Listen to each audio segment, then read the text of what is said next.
राज्यस्य हेथो किन्न महीकृते మొదటి చరణం ఏతాన్నహంతుమిచ్చామి ఏతాన్ ఏ అంటున్నాం తాకి దీర్ఘంతో పాటు నాని అంటున్నాం ఏతాన్ నహంతు నా హంతు అంటున్నాం హా నాకి ఊత్వంతో పాటు తావొత్తు హంతు మిచ్చామి మిచ్చామి అంటే మీతో పాటు చాని ఒకటి అనేస్తున్నాం తర్వాత చాని దీర్ఘం ఇస్తున్నాం మిచ్చామి చామి చాకి దీర్ఘం తర్వాత మీ ఏతాన్నహంతు మిచ్చామి రెండో చరణం ననోతి మధుసూదన ఘనోతి ఘాకి నా ఉత్తండి జ్ఞానో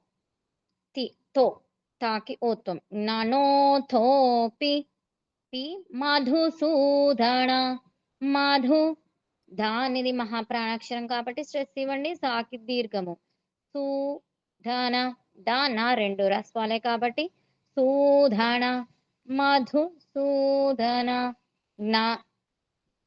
నను గుణ నథోపి మధుసూదన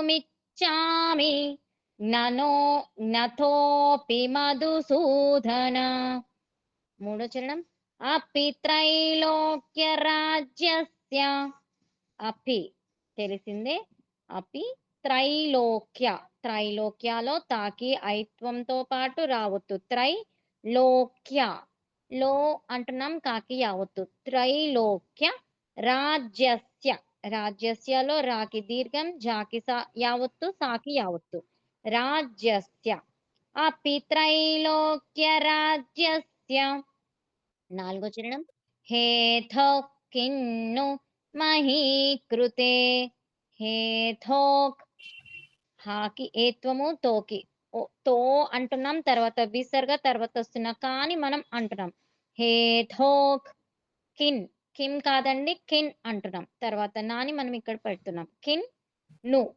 నాకి ఊతం ను మహీకృతే మా హీకి గుడి దీర్ఘం ఉందండి హీ కృతే కాకి రూత్వము తాకి ఏత్వం మహీకృతే అపి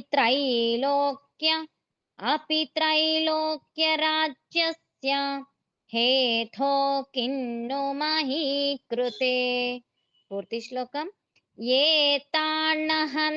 ఏతాన్నహంతుమిచ్చామి నతోపి మధుసూదన అపి త్రైలోక్య రాజ్యస్య హేథో కిన్ను మహీకృతే ఏతాన్నహంతుమిచ్చామి నతోపి మధుసూదన అపి త్రైలోక్య రాజ్యస్య హేథో కిన్ను మహీకృతే అంటే ఇక్కడ ఏం చెప్తున్నారంటే దీని యొక్క అర్థం ఏతాన్ వీరిని నా కాదు హంతుం అంటే చంపడానికి ఇచ్చామి నేను కోరుకోవడం లేదు నతః అపి అంటే వారు నన్ను చంపినా కూడా మధుసూదన ఓ మధుసూదన అంటే మధుసూదన అంటే ఎవరిక్కడ కృష్ణుడు అపి అయినా త్రైలోక్య రాజ్యస్య అంటే మూడు లోకాల రాజ్యం కోసం హేతోహ్ అంటే కారణంగా కిమ్ను ఇక చెప్పేదేముంది మహీకృతే భూలోక రాజ్యం కోసం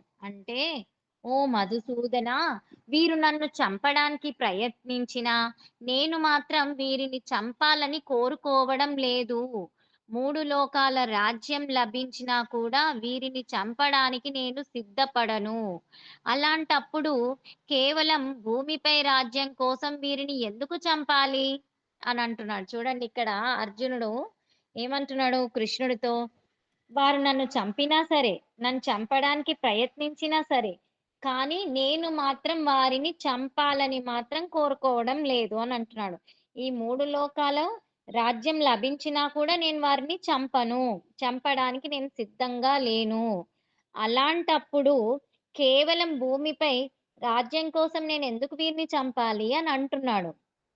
అంటే దీనికి ముందు శ్లోకంలో అన్నాడు అర్జునుడు. తనకు ఎదురుగా ఉన్నవారు ఎవరెవరో చెప్పాడన్నట్టు. తన గురువులు, బంధువులు, మిత్రువులు, అలా తాతలు, మేనమామలు ఇలా మొదలైన వారందరూ ఉన్నారని చెప్పాడు. ఇక్కడేమంటున్నాడు అర్జునుడు ఆహ్, శ్రీకృష్ణుడితో వారు నన్ను చంపినా సరే, నేను మాత్రం వారిని చంపాలని కోరుకోవడం లేదని చెప్తున్నాడు. అంటే వాళ్ళు 3 రా లోకాల రాజ్యం ఎందుకు ప్రస్తావించాడిక్కడ? అర్జునుడి దృష్టిలో రాజ్యం అంటే సంపద, అధికారం కంటే తన వారి ప్రాణాలు మరియు బంధుత్వం ముఖ్యమని చెప్పడానికి. ఇక్కడ రాజ్యం అంటే అదండి. తనకి అంటున్నాడు కదా! నాకవన్నీ అవసరం లేదు అని. ఇక్కడ దాని గురించి ఎందుకు చెప్పాడు అంటే, నాకు రాజ్యం, సంపద, అధికారం ఇవన్నీ నాకు వద్దు. నా బంధువుల యొక్క ప్రాణాలే నాకు ముఖ్యము అని అంటున్నాడు. అంటే తనేం భావిస్తున్నాడు? భూమిపై ఉన్న రాజ్యం వచ్చినా ప్రయోజనం లేదు. 3 లోకాలపై ఆధిపత్యం వచ్చినా ప్రయోజనం లేదు. తనకు ప్రియమైన వారిని కోల్పోయి పొందే విజయం తనకి ఆనందాన్ని ఇవ్వదు అని అంటున్నాడు. చూడండి. అంటే భూమిలో ఉన్న రాజ్యం వచ్చినా తనకవసరం లేదు. అంటే ఆధిపత్యం 3 లోకాల పైన ఆధిపత్యం వచ్చినా ప్రయోజనం లేదంటున్నాడు. ఎందుకంటే నాకు కావాల్సిన వారే లేరు కదా! ఆ విజయం తనకొచ్చి ఆనందం లేదు అని అంటున్నాడు.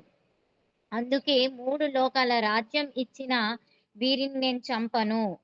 ఇక భూమి రాజ్యం కోసం ఎందుకు చంపాలి అని ప్రశ్నిస్తున్నాడిక్కడ. అంటే కృష్ణుడితో సంవాదన చేస్తున్నాడు కదా! మాట్లాడుతున్నాడు కృష్ణుడితో.